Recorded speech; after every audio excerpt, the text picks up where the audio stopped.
रुलाया गया हूँ मैं, रोया नहीं हूँ, रुलाया गया हूँ।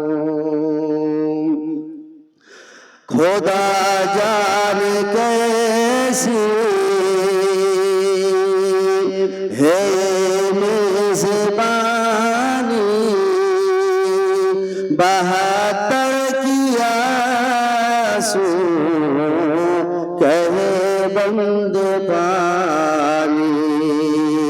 खुदा जाने कैसे है मेज़बानी, 72 की आंसू कहे बंद पानी। मुक़द्दर में है हो जे कौसर का पीना, मैं प्यासा नहीं हो, पिलाया गया हूँ मैं, प्यासा नहीं हो, पिलाया गया हूँ। झोंका था जो सर पर गाहे खुदा में, वही सर कलम हो गया करबला में। झोंका था जो सर पर गाहे खुदा में, वही सर कलम हो गया करबला में। शहादत की मंजिल को पाया हूँ मैंने, मैं मुर्दा नहीं हूँ, जिलाया गया हूँ मैं, मुर्दा नहीं हूँ, जिलाया गया हूँ मैं, आया नहीं हूँ, बुलाया गया हूँ मैं, रोया नहीं हूँ, रुलाया गया हूँ मैं, प्यासा नहीं हूँ, पिलाया गया हूँ मैं, मुर्दा नहीं हूँ, जिलाया गया हूँ। শ্রদ্ধেয় সম্মানিত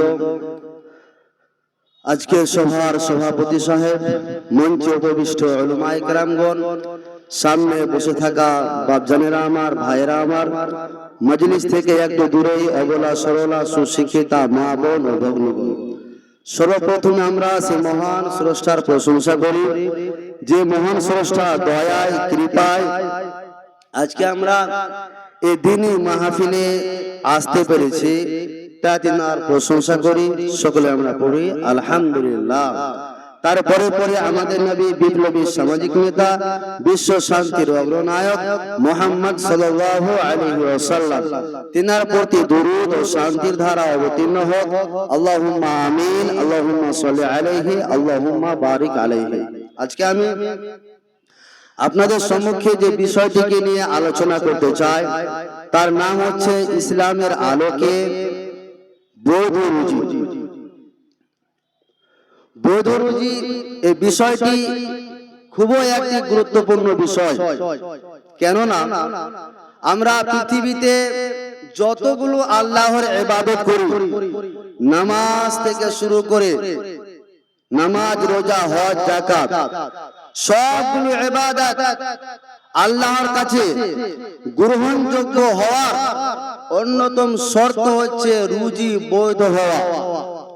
যদি রুজি বৈধ না হয় তাহলে আপনার যে আল্লাহকে খুশি করার উদ্দেশ্যে আপনি যে ইবাদত গুলো করেন, সে ইবাদত গুলো আল্লাহর কাছে গ্রহণযোগ্য হবে না।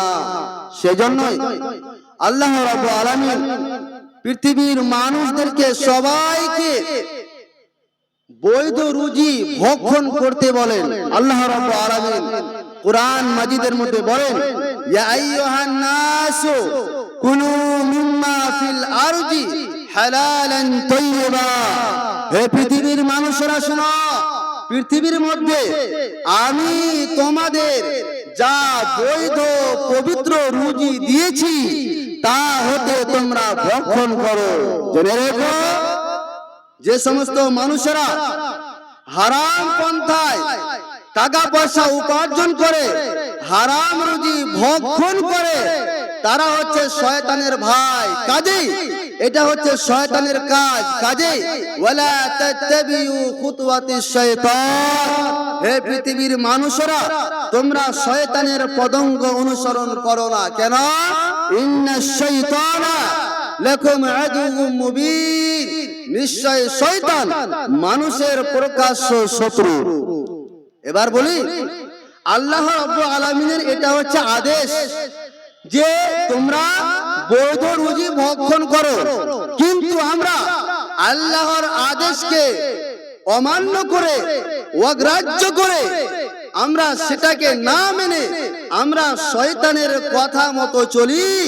ফলে যদি বর্তমান সমাজে, বর্তমান সময়ে যদি লক্ষ্য করা যায়, তাহলে আমরা দেখতে পাবো যে কতজন মানুষ বৈধ রুজি ভক্ষণ করে। আফসোস লাগে যে আজকে আমরা আল্লাহর বিধানকে অমান্য করে শয়তানকে অনুসরণ করে চলেছি, যেই শয়তান হচ্ছে আমাদের প্রকাশ্য শত্রু। বলে আল্লাহ রাব্বুল আলামিন পৃথিবীর মানুষদেরকে বলেন, হে পৃথিবীর মানুষেরা শোনো, তোমাদের কি এমন হয়ে গেল, তোমাদের কি হয়ে গেছে যে তোমরা আমার আদেশকে তোমরা ফলো করো না, তোমরা আমার কথাগুলোকে অগ্রাহ্য করে চলো, অমান্য করে চলো, তোমাদের কি হয়ে গেছে? আল্লাহ রাব্বুল আলামিন কুরআন মাজিদের মধ্যে তুলে ধরেছেন। হে পৃথিবীর মানুষেরা শোনো, কাইফা তাকফুরুনা বিল্লাহি ওয়া কুনতুম আমওয়াতান। হে পৃথিবীর মানুষেরা, তোমাদের কি হয়ে গেছে, তোমাদের কি হয়ে গেল যে ওয়া কুনতুম আমওয়াতান, তোমরা মৃত ছিলে, তোমরা নিষ্প্রাণ ছিলে, তোমাদের কোনো প্রাণ ছিল না। আমি আল্লাহ ফাআহইয়াকুম, আমি আল্লাহ তোমাদের জীবিত করেছি, তোমাদেরকে জীবিকা স্বরূপ আমি আল্লাহ তোমাদেরকে সৃষ্টি করেছি। অতএব বান্দা শুনো, কাইফা তাকফুরুনা বিল্লাহি, তোমাদের কি হয়ে গেছে যে তোমরা আমাকে অস্বীকার করে চলো। অথচ ওয়াকুতুম আমওয়াতান, অথচ তোমরা মৃত্যু ছিলে, নিষ্প্রাণ ছিলে। ফাআহইয়াকুম, আমি আল্লাহ তোমাদের জীবিত করেছি। অত্র আয়াত দ্বারা প্রমাণিত হলো মানুষেরা পৃথিবীতে আসার আগে মৃত্যু ছিল, নিষ্প্রাণ ছিল। তাহলে কোথায় ছিল? আজকের যুগের বৈজ্ঞানিকরা প্রমাণ করেছে যে একজন মানুষ দুনিয়াতে আসার আগে মৃত্যু ছিল, নিষ্প্রাণ ছিল। তাহলে কোথায় ছিল? সেটা হচ্ছে পিতার পৃষ্ঠ দেশে ছিলাম এবং মায়ের বক্ষ দেশে ছিলাম। অর্থাৎ স্পর্মজম এবং অভাম, এই দুটো আলাদা জিনিস, দুটো আলাদা জায়গায় ছিল। আল্লাহ রাব্বুল আলামিন এই দুটো আলাদা জিনিসকে একত্রিত করে আল্লাহ রাব্বুল আলামিন মানুষদেরকে সৃষ্টি করেছেন। আল্লাহ রাব্বুল আলামিন কুরআন মাজিদের মধ্যে তুলে ধরেছেন, বান্দা শোনো, হাল আতা আলাল ইনসানি হিনুম মিনাদ দাহরি লাম ইয়াকুন শাইআন মাযকুরা। এরে পৃথিবীর মানুষেরা শোনো, তোমাদের কি এমন একটা সময় ছিল না, তোমাদের পরিচয় ছিল না, তোমার নাম ছিল না, তোমাদের গ্রামের নাম ছিল না, আমি আল্লাহ তোমার সবগুলো পরিচয় দিয়েছে। বান্দারে শোনো, তুমি ছিলে তোমার পিতার পৃষ্ঠ দেশে স্পর্মজম আকারে, তোমার মায়ের বক্ষ দেশে ওয়াভাম আকারে ছিলে বান্দা। বান্দারে শোনো, আমি এমন একজন স্রষ্টা প্রত্যেকটা মানুষের ভিতরে জন ক্ষমতা দিয়েছে, যৌবন ক্ষমতা দিয়েছি।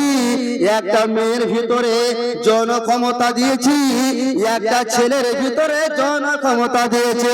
বান্দারে শোনো, এই জন ক্ষমতাটা একটা মেয়ে কোথায় ব্যবহার করবে, একটা ছেলে কোথায় ব্যবহার করবে, তার কারণে আমি আল্লাহ রাব্বুল আলামিন বিবাহের ব্যবস্থা লাগিয়ে দিয়েছি।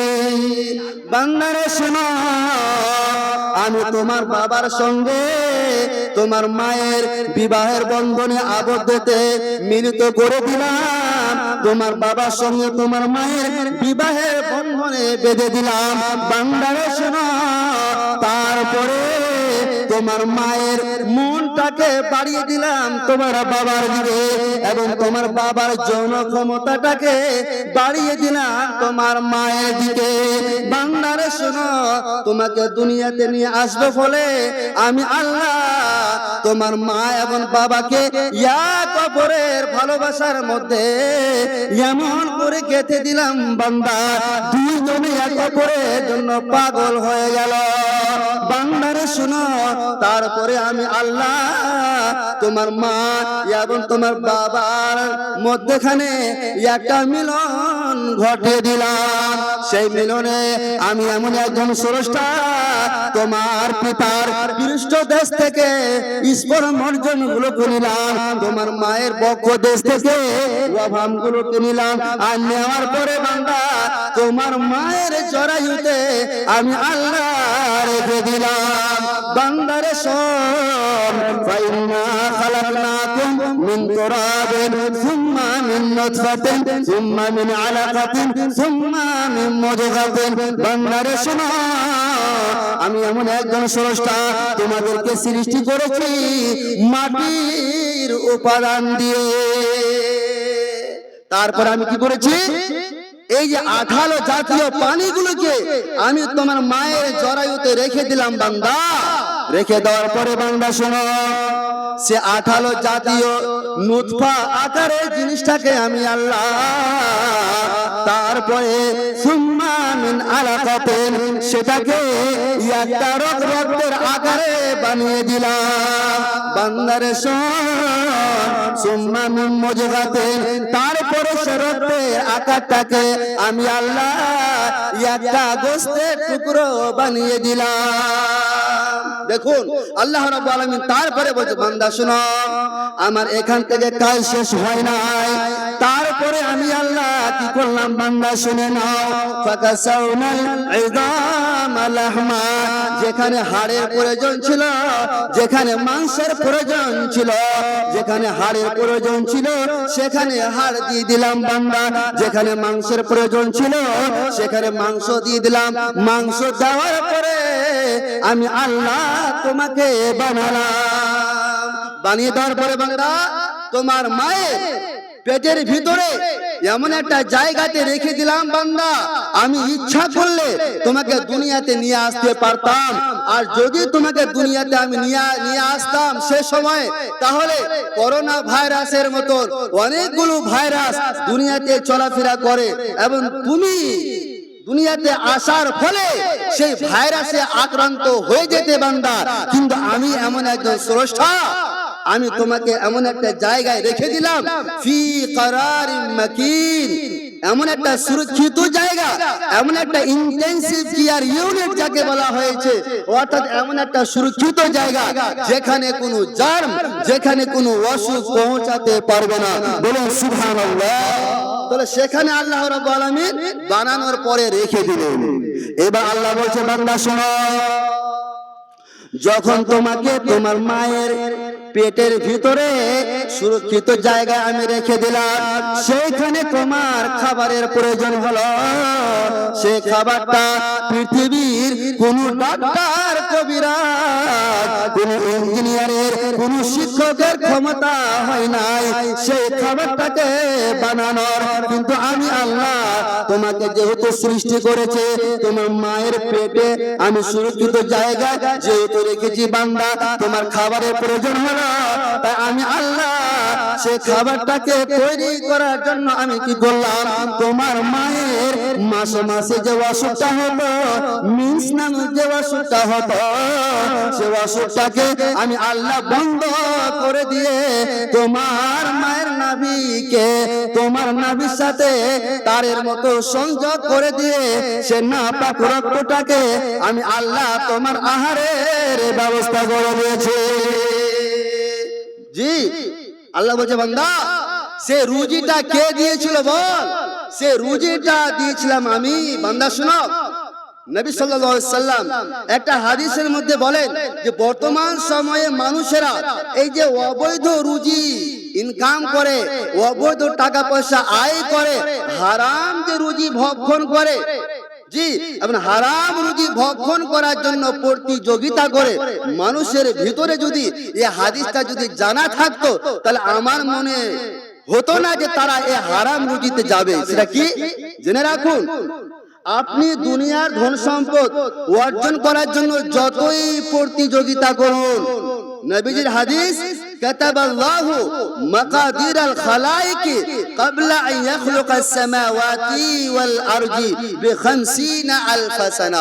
প্রত্যেকটা মানুষের ভাগ্যকে নির্ধারণ করা হয়েছে এই পৃথিবীর জমিন আসমান সৃষ্টি করার 50 বছর পূর্বে মানুষেরা তার ভাগ্যে কতটা রুজি পাবে, সে কতটা টাকা পয়সা উপার্জন করবে, কত সম্পদের মালিক হবে, 50,000 বছর পূর্বে আল্লাহ রাব্বুল আলামিন লিখে দিয়েছেন। বলুন সুবহানাল্লাহ।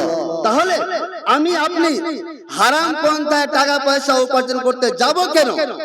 আপনি যতই প্রতিযোগিতা করুন, যতটা আপনার ভাগ্যে রুজি রয়েছে ততটাই আপনি পাবেন, এর চেয়ে আর বেশি পাবেন না। জি বলছিলাম, মায়ের পেটের খাবারটা আল্লাহ রাব্বুল আলামিন দিয়েছেন। আল্লাহ রাব্বুল আলামিন যেহেতু মানুষকে সৃষ্টি করেছেন, সেহেতু মা মিন দাব্বাতিন ফিল আরজি ইল্লা আলাল্লাহি রিজকুহা। আল্লাহ রাব্বুল আলামিন সৃষ্টি করেছেন এবং সৃষ্টি করার পরে সৃষ্টির যে তাদের যে খাবার, সে খাবারটাও আল্লাহ রাব্বুল আলামিন তৈরি করেছেন। বলুন সুবহানাল্লাহ। জি এবার চলে আসি, আল্লাহ রাব্বুল আলামিন বলছে বান্দা শোনো, সুম্মা নুখরিজুকুম তিফলা, তারপরে আমি আল্লাহ তোমার মায়ের পেট থেকে দুনিয়াতে নিয়ে আসলাম একটা বাচ্চার আকারে। আমরা কিসে এসেছিলাম?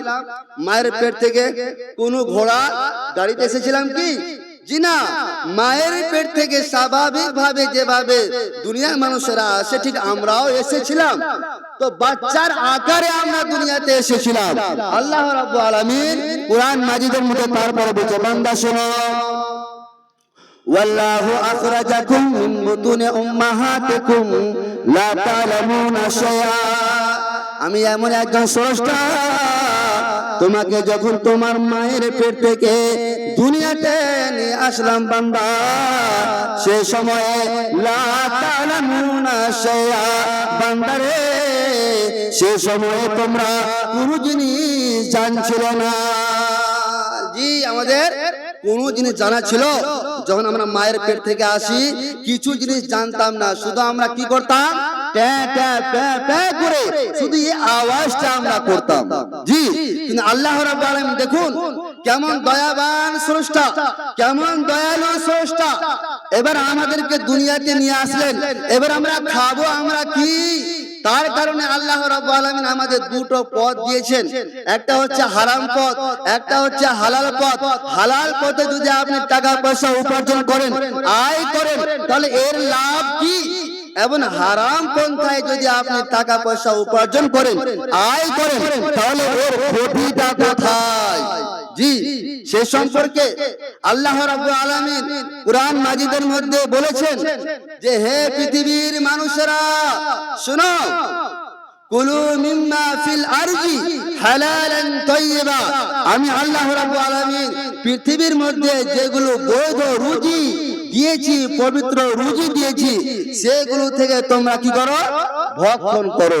আর তোমরা শয়তানের পদঙ্গ অনুসরণ করো না, শয়তান তোমাদের প্রকাশ্য শত্রু।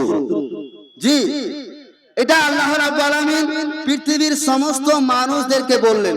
এবার আল্লাহ রাব্বুল আলামিন অন্য জায়গায় যে সমস্ত মানুষেরা ঈমানদার, যে সমস্ত মানুষেরা ঈমানদার তাদেরকে ডেকে বলছেন, হে ঈমানদার ভাইরা শোনো, ইয়া আইয়ুহাল্লাযীনা আমানু কুলু মিনাত তাইয়্যিবাত, কুলু মিন তাইয়্যিবাতি মা রাযাকনাকুম।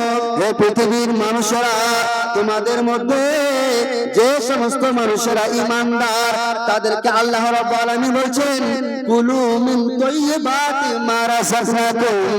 হে পৃথিবীর মানুষেরা, ঈমানদার গণেরা শোনো, আমি আল্লাহ রাব্বুল আলামিন তোমাদের জীবিকা স্বরূপ, তোমাদের মধ্যে জীবিকা স্বরূপ যে জিনিসটা আমি বৈধ দিয়েছি, পবিত্র দিয়েছি, সেখান থেকে তোমরা আহার করো এবং ওয়াশকুরু লিল্লাহ ইন কুনতুম ইয়াহু তা'বুদুন।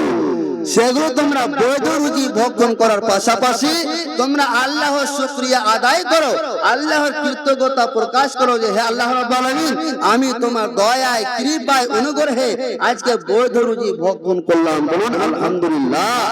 তাহলে এইভাবে আল্লাহর শুকরিয়া আদায় করতে হবে। আল্লাহ রাব্বুল আলামিন শুধুমাত্র ঈমানদারগণ মানুষদেরকে কি বলেছেন যে তোমরা বৈধ রুজি ভক্ষণ করো? জি, পাশাপাশি রাসূলগণকেও একই বাক্য নবীজি বলেছেন। আল্লাহ রাব্বুল আলামিন বলেছেন যে বৈধ রুজি ভক্ষণ করতে। কি কথা আল্লাহ রাব্বুল আলামিন কোরআন মাজিদের মধ্যে তুলে ধরেছেন, ইয়া আইয়ুহার রাসূল কুলু মিনাত তাইয়্যিবাতি। হে রাসূলগণ, আমি আল্লাহ রাব্বুল আলামিন তোমাদেরকে দুনিয়াতে যেগুলো বৈধ রুজি দিয়েছি সেখান থেকে তোমরা ভক্ষণ করো। ওয়া আমালু সালিহান ইন্নী বিমা তা'মালুনা আলিম। তারপরে তোমরা সৎ কর্ম করো, নেকির কাজ করো। জেনে রেখো, তোমরা পৃথিবীতে যা কিছু করো আমি আল্লাহ সব কিছু জানে।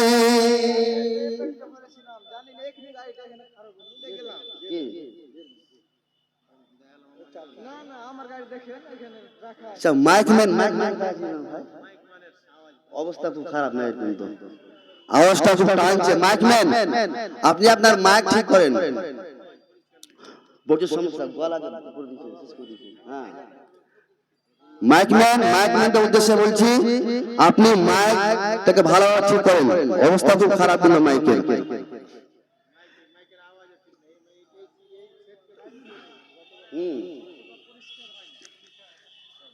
বর্তমান যোগের হাওয়া চলছে উল্টো দিকে, বলতে গেলে মনে বাজে বলবো কোন দিকে।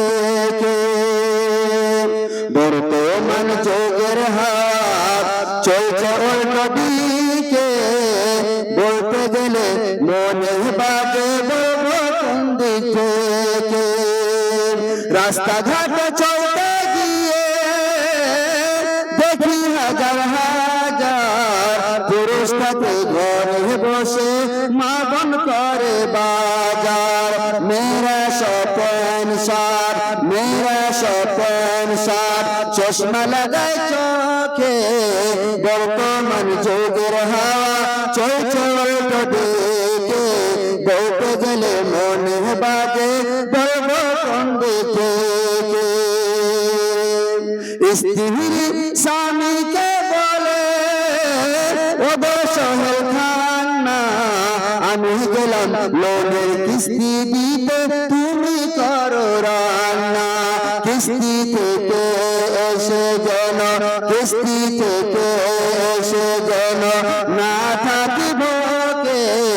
বর্তমান যুগের হাওয়া চলছে উল্টো দিকে, বলতে গেলে মনে বাজে বলবো কোন দিকে।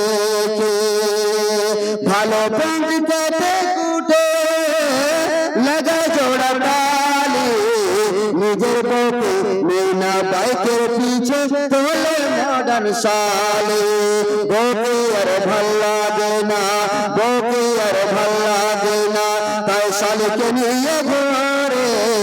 বর্তমান যুগের হাওয়া চলছে উল্টো দিকে, গেলে মনে বাজে বলবন দেখে স্কুল কলেজের মাঠে দেখি দুজন ছাত্র ছাত্রী এমন করে ভাব করে যেন বিয়ে পাত্র পাত্রী বিয়ে তো করে না এরা বিয়ে তো করে না এরা প্রেমেতে মেতেছে বর্তমান যুগের হাওয়া চলছে উল্টো দিকে বলতে গেলে মনে বাজে বলবন দেখে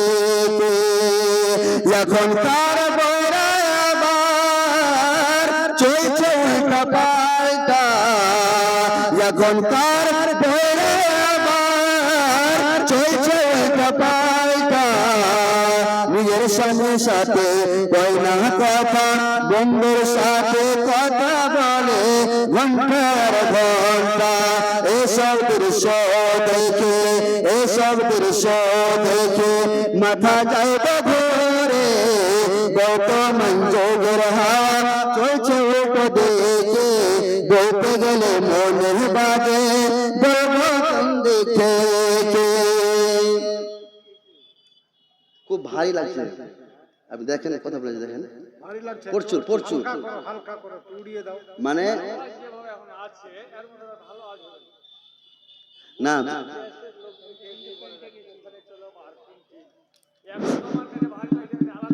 এখানে ভাই লাগছে প্রচুর ভাই লাগছে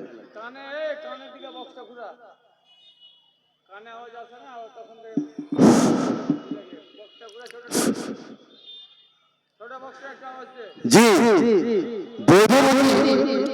দেখবেন বর্তমান সময়ে যে আমরা প্রত্যেকটা ঘরে প্রত্যেকটা বাড়িতে দেখবেন হারাম যেগুলো মাধ্যম রয়েছে রুজির সেগুলো মাধ্যম থেকে একটা মাধ্যম বর্তমান সময়ে যেটা অহরহ প্রত্যেকটা ফ্যামিলিতে চলে সেটা কি জানেন সেটা কি সেটা হলো সুদ দেখবেন প্রত্যেকটা বাড়িতে প্রায় সমাজের মানুষেরা এই সুদের সাথে জড়িত রয়েছে আচ্ছা সুদ হালাল না হারাম হালাল না হারাম হারাম তাই তো তো এই সুদ সম্পর্কে আমাদের ধারণা আছে কি বলেন তো যে সুদের কারবার করলে মনে হয় ধন সম্পদটা বেশি হবে তাই তো কিন্তু তা কিন্তু নয় এবং আমাদের মধ্যে আরেকটা ধারণা কি রয়েছে যদি আমরা টাকা পয়সা আল্লাহর রাস্তায় খরচ করি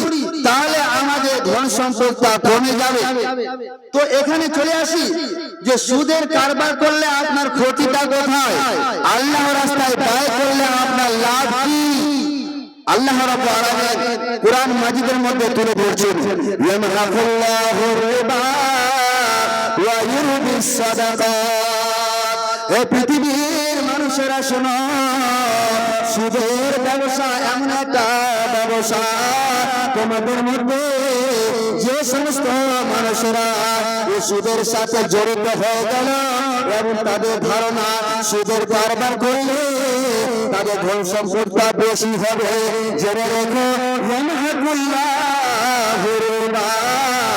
আল্লাহ রাব্বুল আলামিন যে সমস্ত মানুষেরা সুদের কারবার করে সুদের বিজনেস করে সুদের লেনদেন করে তাদেরকে আল্লাহ রাব্বুল আলামিন ধ্বংস করে দেবেন এবং ইউরবিস সাদাকাত তোমাদের মধ্যে যে সমস্ত মানুষেরা আল্লাহর রাস্তায় ব্যয় করে আল্লাহর রাস্তায় খরচ করে আমার আল্লাহ রাব্বুল আলামিন বলেন তাদের ধন সম্পদকে বাড়িয়ে দেবে জি এই সুদের ব্যাপারে আল্লাহ রাব্বুল আলামিন বলছেন হে ইমানদারগণেরা শুনো ইয়া আইয়ুহাল্লাযীনা আমানু লা তাকুলুর রিবা আজাফান মুজাফাতান হে ইমানদারগণেরা শুনো তোমরা লা তাকুলুর রিবা আজাফান মুজাফাতান তোমরা চক্র বৃদ্ধি হারে তোমরা সুদ ভক্ষণ করো না আল্লাহ রাব্বুল আলামিন অত্র আয়াত দ্বারা পৃথিবীর মুমিন মানুষদেরকে বলে হে পৃথিবীর মুমিনেরা শুনো তোমরা চক্রবৃদ্ধি হারে সুদ ভক্ষণ করো না। আল্লাহ রাব্বুল আলামিন তাহলে মুমিনদেরকে সুদের কারবার করা থেকে নিজেকে বাঁচিয়ে থাকতে বললেন। এবার চলে আসি আল্লাহ রাব্বুল আলামিন অন্য জায়গায় বলে, ইয়া আইয়ুহাল্লাযীনা আমানু তাকুল্লাহ, হে ঈমানদারগণেরা শোনো, তোমরা আল্লাহকে ভয় করে চলো।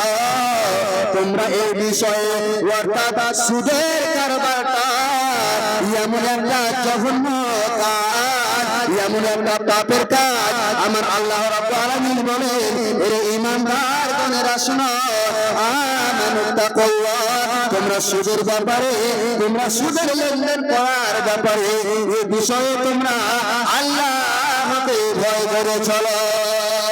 এবং তার পাশাপাশি ওয়াজারু মা বাকিয়া মিনার রিবা ইন কুনতুম মুমিনিন, মালিয়ার বাসীরা শোনো, আজ থেকে তোমাদের মধ্যে যে সমস্ত মানুষেরা এর আগে সুদের কারবার করেছো বা এখনো লেনদেন করেছো, তাদের উদ্দেশ্যে আমার আল্লাহ রাব্বুল আলামিন বলেন, তোমরা এই বাক্যটা শোনা মাত্র ওয়াজারু মা বাকিয়া মিনার রিবা ইন কুনতুম মুমিনিন, যদি তোমরা মুমিন হয়ে থাকো, যদি তোমরা ঈমানদার হয়ে থাকো, তাহলে তোমাদের বাকিয়া যে সুদ রয়েছে সেই সুদগুলোকে তোমরা ছেড়ে দাও।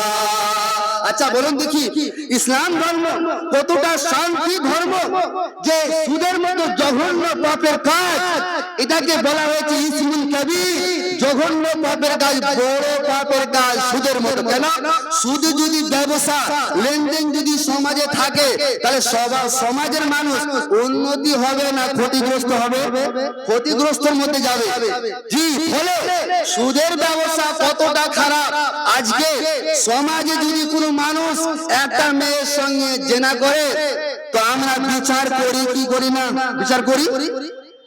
তবে জেনে রাখুন, একটা ছেলে জেনা করেছে একটা মেয়েকে, সেটা হচ্ছে বড় পাপের কাজ, কাবিরা গুনাহ। আমি বলছি, নবীজি বলেছেন, মানে নিলাম, কিন্তু জেনে রাখুন তার চেয়ে সুদের কাজটা এত বড় পাপের কাজ, যেই সুদের পাপের কাজে বর্তমান সময়ের মানুষেরা, প্রত্যেকটা সমাজের মানুষ এই পাপে জড়িত রয়েছে।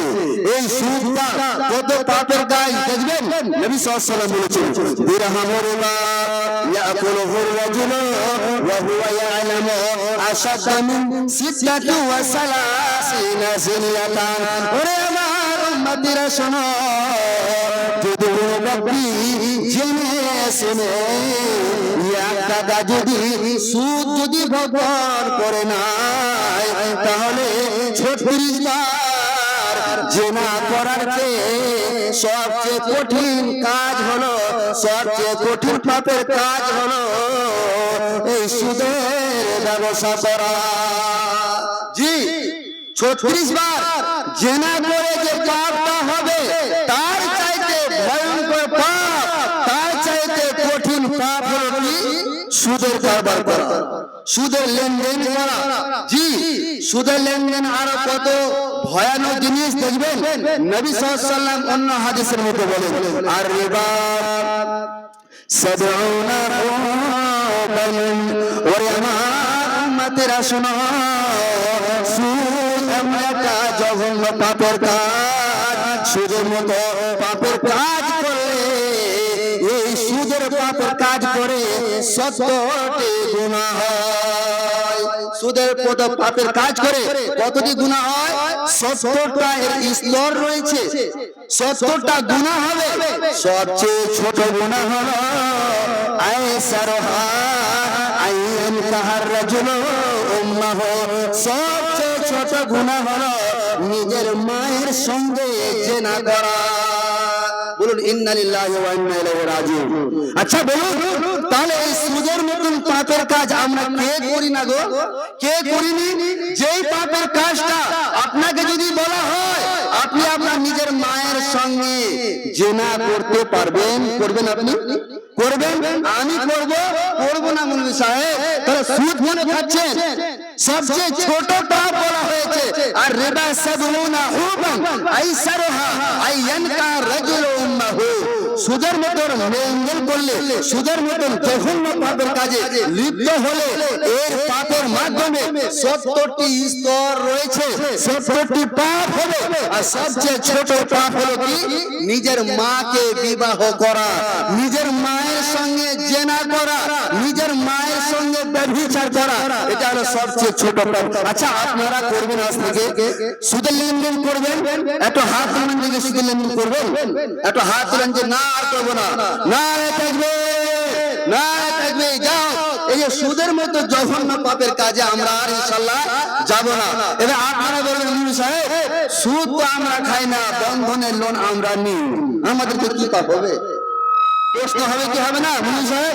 সুদ তো আমরা খাই না, সুদ আমরা দিচ্ছি আরো বন্ধনে, ব্যাংকে গিয়ে আরো আমরা তো সুদ দিই, তো আমাদের কি পাপ হবে? জেনে রাখুন, নবী সাল্লাল্লাহু আলাইহি ওয়াসাল্লাম বলেছেন, লাআনা রাসূলুল্লাহ সাল্লাল্লাহু আলাইহি ওয়াসাল্লাম আকালার রিবা ওয়া মু'তালাহু ওয়া কাতিবাহু ওয়া শাহিদাহু ওয়া ক্বালাহুম সাওয়ান। ওরে আমার উম্মতিরা শুনো, নবী সাল্লাল্লাহু আলাইহি ওয়াসাল্লাম, লাআনা রাসূলুল্লাহ সাল্লাল্লাহু আলাইহি ওয়াসাল্লাম, নবী সাল্লাল্লাহু আলাইহি ওয়াসাল্লাম অভিশাপ দিয়েছেন, অভিশাপ দিয়েছেন, লানাত করেছেন ওই সমস্ত মানুষের প্রতি যে সমস্ত মানুষেরা আকেলার রিবা, সুদ ভক্ষণ করে, ওয়া মুকেলাহু, সুদ দেয়, ওয়া কাতিবাহু, সুদের ব্যাপারে লেনদেন করে, ওয়া শাহিদাহু, সুদের ব্যাপারে সাক্ষী থাকে। নবী আমার বলেন, ওয়া ক্বালাহুম সাওয়ান, একজন ব্যক্তি সুদ ভক্ষণ করে যে পাপটা হবে, সুদ দিয়ে সে পাপটা করল। একজন ব্যক্তি সুদ খেয়ে যে পাপের কাজটা করেছে, সে সুদের ব্যাপারে যে লিখেছে সে বরাবর পাপের কাজ করেছে। শুধু তা নয়, সুদের জঘন্য এত বড় পাপের কাজ নবী আমার শেষে বলে দিলেন, ওয়া ক্বালাহুম সাওয়ান, এই ব্যাপারে সবাই সমান। অর্থাৎ खाने वाला, देने वाला, लिखने वाला, गवाह रहने वाला, सबके सब क्या है? बराबर है। कुल्लुहुम सवाउन, সবাই হচ্ছে সমান। জি, এবার চলে আসি বাপজানেরা আমার, বৈধ রুজি আপনাকে বলেছিলাম খুবই গুরুত্বপূর্ণ বিষয়। আপনি যতই নামাজ পড়ুন এবং নামাজের পড়ার আগে যদি আপনার রুজিটা যদি হালাল না হয়, বৃথা, সব বেকার। আপনি 14 বার যদি হজ করেন, আপনার যদি রুজিটা যদি হারাম হয়ে যায়, সব বৃথা, সব হচ্ছে বেকার।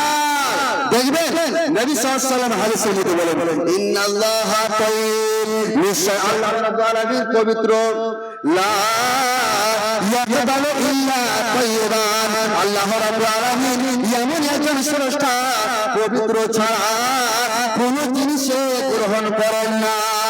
ওয়া আন্নাল্লাহা আমারাল মুমিনিনা বিমা আমারা বিহিল মুরসালিন, এবং এই বৈধ রুজি খাওয়ার ব্যাপারে আল্লাহ রাব্বুল আলামিন মুমিন মানুষদেরকে যা আদেশ করেছেন, সে আদেশটা রাসূলগণকে করেছেন। তারপরে নবী সাল্লাল্লাহু আলাইহি ওয়াসাল্লাম এক ব্যক্তির উদাহরণ দিচ্ছেন, এক ব্যক্তির দৃষ্টান্ত দিচ্ছেন, কি? সুম্মা যাকারার রাজুল ইউতিলুস সাফারা, এক ব্যক্তি দূর দূরান্তের সফর করেছে, আর দূর দূরান্তের সফর করার কারণে আশা চুলগুলো এলোমেলো হয়ে গেছে, আগবারা পুরো শরীরটা ধুলাযুক্ত হয়ে গেছে। এবার এই সময়ে ও বিপদে পড়েছে। কি পড়েছে? ওই সময়ে ও বিপদে পড়েছে। এবার সে সময় কি করেছে? সুম্মায়া মুরদালাইহি, সে সময় মানুষটা তার দুটো হাত আকাশের দিকে উঠিয়েছে, এবার পরে বলছে, ইয়া রাব্বি, ইয়া রাব্বি, ইয়া রাব্বি, হে আমার স্রষ্টা, তুমি আমাকে ক্ষমা করে দাও, হে আমার স্রষ্টা তুমি আমাকে বিপদ থেকে উদ্ধার করে দাও। কিন্তু নবীজি আমার বলছেন এই লোকটার দোয়া কবুল হবে কি করে হবে?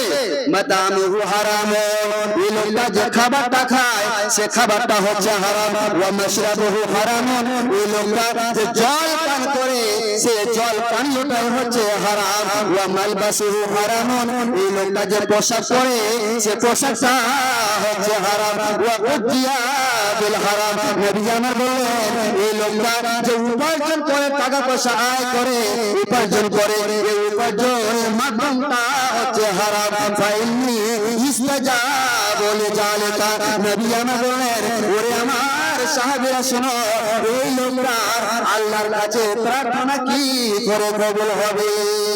জি, বর্তমান সময়ে এমন একটা সময় এসেছে, নবীজি বলছেন ইয়াতি আলান নাসে জামানো, মানুষের সম্মুখে এমন একটা যুগ আসবে, এমন একটা সময় আসবে, ইয়াতি আলান নাসে জামানো লা ইবালিল মারু মা খাজা মিনহু আমিনাল হালাল আমিনাল হারাম, মানুষ টাকা পয়সা উপার্জন করবে আয় করবে কিন্তু একবারও ভাববে না যে আমি যে আজকে 500 টাকা ইনকাম করেছি এই 500 টাকা কোথায় থেকে আসলো। জি, দেখবেন বর্তমান সময়ে কোন এমন আল্লাহর বান্দা রয়েছেন যে আজকে আমার সকাল থেকে নিয়ে সন্ধ্যা পর্যন্ত পকেটে যে 10,000 টাকা ঢুকলো এটা হালাল উপায় না হারাম উপায়ে? কয়জন ভাবেন? কয়জন ভেবেছেন? ভেবে চলি না টাকা কোথায় থেকে আসবে, আসুক পকেটে ঢুকলেই হলো। এটা হচ্ছে আমাদের ইমানদার আমরা মানুষ। জি, সদা সর্বদা হারাম ভক্ষণ করা থেকে বিরত থাকবেন। হযরত আয়েশার একটা হাদিস বলে আমি আমার বক্তব্য করব। হযরত আয়েশা রাদিয়াল্লাহু তাআলা আনহা হাদিসটি বর্ণনা করছেন। এই হাদিসটা আপনারা ভালো করে শুনবেন যে হারাম রুজি থেকে কতটা বিরত থাকা উচিত। ইনি বলছেন কানালে আবু বকরিন গোলাম, হযরত আবু বকর রাদিয়াল্লাহু তাআলা আনহু একটা গোলাম ছিল, যে গোলামটা ইখরিজু লাহুল খরাজ, তিনার রাজস্ব নির্ধারণ করা ছিল।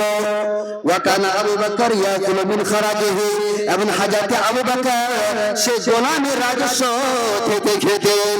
একদিন কি হয়েছে? ফাজা ইয়ামান বিশাইইন ইয়াতিন, গোলাম কিছুটা খাবার নিয়ে এসেছে। খাবার নিয়ে আসার পরে সেই খাবারটা রাখলেন, রাখার সাথে সাথে নবীজি আমার সে খাবার থেকে কিছু হালকা খাবার খেয়েছে। খাওয়ার মাত্রই গোলাম বলছেন যে হে আবু বকর আতাদরি মা হাযা, হে আমার মাওলা, হে আমার আকা, আপনি কি জানেন এই খাবারটা কিসের? তখন আবু বকর বলছেন ওমা হুয়া, আমি তো জানি না সে খাবারটা কিসের।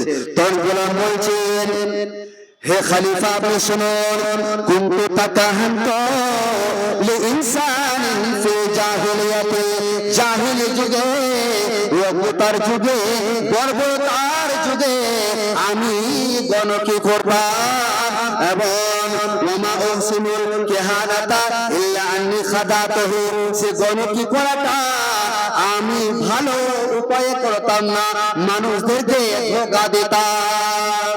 তো সেই যুগে গণকি করেছিলাম জাহিলি যুগে। তো ওই জাহিলি যুগের মানুষদের মধ্যে হতে ফালাকায়ানি, একটা মানুষের সাথে আমার সাক্ষাৎ হয়ে গেল।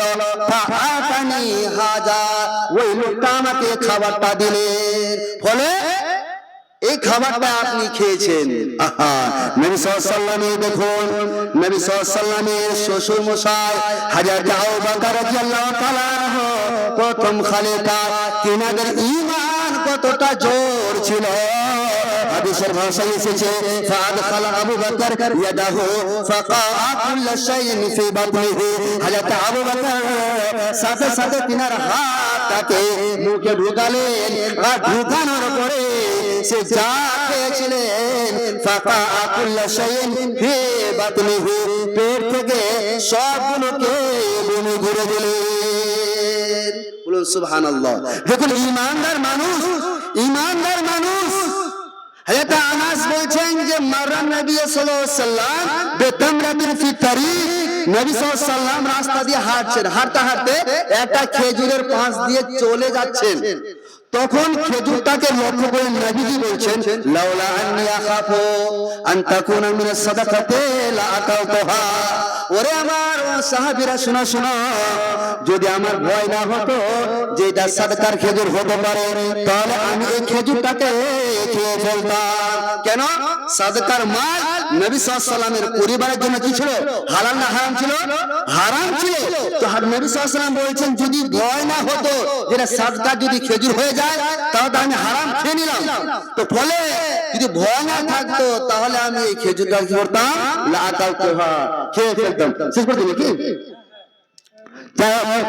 আমি আর বক্তব্য বেশি করছি না, এখান থেকে আমার বক্তব্য দিতে করছি। বলার আমার উদ্দেশ্য হলো যে আমরা যেন সদা সর্বদা বৈধ রুজি, হালাল রুজি ভক্ষণ করতে পারি, সেই স্রষ্টার কাছে প্রার্থনা করি, হে আমাদের স্রষ্টা, আমরা যেন সদা সর্বদা হালাল রুজি ভক্ষণ করতে পারি, তার তুমি ক্ষমতা দিও। সকলে বলুন আল্লাহুম্মা আমিন। আসসালামু আলাইকুম ওয়া রাহমাতুল্লাহ। মাওলানা ইমরান সাহেব মঞ্চে চলে আসেন, সাউন্ডটা একটু কমিয়ে দাও। আমাদের পরবর্তী বক্তা মাওলানা মুমতাজ আলী কাশ্মীর সাহেব, কয়েক মিনিটের মধ্যে উনি আমাদের মঞ্চে চলে আসবেন। যারা রাস্তার ধারে দোকানপাটে আছেন তাদের অনুরোধ করছি, আজকে আমাদের জালসা, এই জালসার মাহফিলে আপনারা রাস্তায় দাঁড়িয়ে না থেকে চলে আসুন।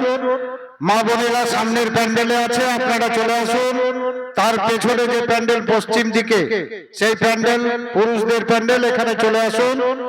আমরা আমাদের মাঝে এই মাত্র মঞ্চে এসে উপস্থিত হয়ে গেছেন আজকে জালসার আমাদের আমন্ত্রিত বিশেষ প্রধান অতিথি মাননীয় মন্ত্রী মাননীয় তজিমুল হোসেন সাহেব, উনি এসছেন। আপনারা এদিক সেদিকে না থেকে আপনারা চলে আসুন। আমাদের আজকের সভাপতি, আর একজন সভাপতি মাওলানা আফসার আলী সাহেব, তিনিও আমাদের মঞ্চে চলে এসছেন। আমরা এই ফাঁকে মাননীয় মুমতাজ আলী কাশ্মীর সাহেব, উনিও চলে এসছেন। আমরা আমাদের জালসার আজকে আমাদের গর্বের বিষয়, এদিকে